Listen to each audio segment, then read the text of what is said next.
My name is Charlie, aka The Regular Chef, and my goal is to show you how to make delicious food using simple ingredients and techniques so that you can become a more confident home cook. So let's make some hash. The first thing we're going to do is cut up the potatoes. Like I mentioned, this recipe is pretty versatile, so I'm using 1 pound of russet potatoes here, which I think is the most obvious choice, but really any sort of root vegetable would work. So you could use sweet potatoes, turnips, beets, etc., or any combination of those. In this case, I'm peeling the potatoes, but again, that's up to you, so you can definitely leave the skin on if you prefer. Then I'm just going to dice them into about 1/2 inch to 1 inch cubes. I like them on the smaller side so they cook a bit faster and get nice and browned. The key to this recipe is all in the timing, so in order to make sure the potatoes are done at the same time as the rest of the ingredients, we'll need to first par cook them to give them a head start. And since this recipe is designed to be as quick and easy as possible, I'm going to show you a nice little way to do this in the microwave. So you'll just want to cover a large plate with a couple of damp paper towels, then throw your potatoes on top and cover them with another damp paper towel.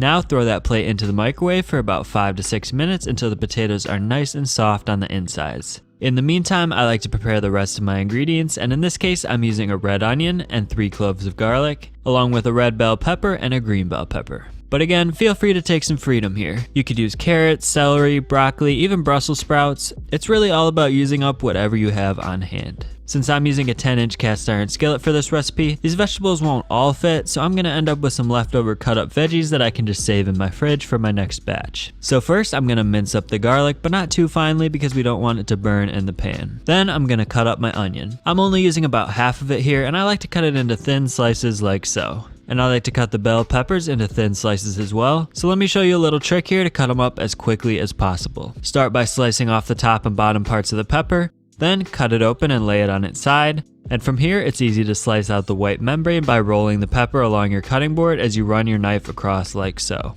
Then you can just lay the pepper down on your cutting board and slice it however you like. Like I said, I like to cut it into thin slices like I did with the onion. And of course, you can still use the top and bottom portions, so make sure to cut those up as well. Now by the time that's all done, the potatoes should be ready. So at this point, they should break apart easily, but not quite be fully cooked on the inside. So go ahead and start heating up a heavy skillet over medium-high heat and add a few tablespoons of olive oil. I'm using a 10-inch cast iron skillet here, but you could easily use a 12-inch skillet to make a larger batch. At the same time, go ahead and preheat your oven to 400 degrees Fahrenheit, which is about 205 degrees Celsius. Once your pan is just barely smoking, add all of your potatoes along with a good pinch of salt and cook them, stirring or tossing occasionally until they pick up some good browning on a few sides. They don't need to be brown all over because they're going to stay in the pan and continue to cook. So once those are browned, just dig out a little well in the middle and add some more olive oil along with the garlic. This will allow the garlic to infuse some flavor into the oil, but the garlic can burn quickly, so make sure to stir it around right after you add it. Then throw in the rest of the veggies along with another big pinch of salt. I'm using all the onion that I cut up and then just as much of the bell pepper as I can fit. The ratio of veggies you use is really just up to your preferences. Anyways, just let everything cook down for a few minutes until the veggies are slightly softened, adding additional salt and pepper along the way as necessary. Then when they're almost done, I like to throw in a good amount of hot sauce, which will add some nice acidity and extra flavor.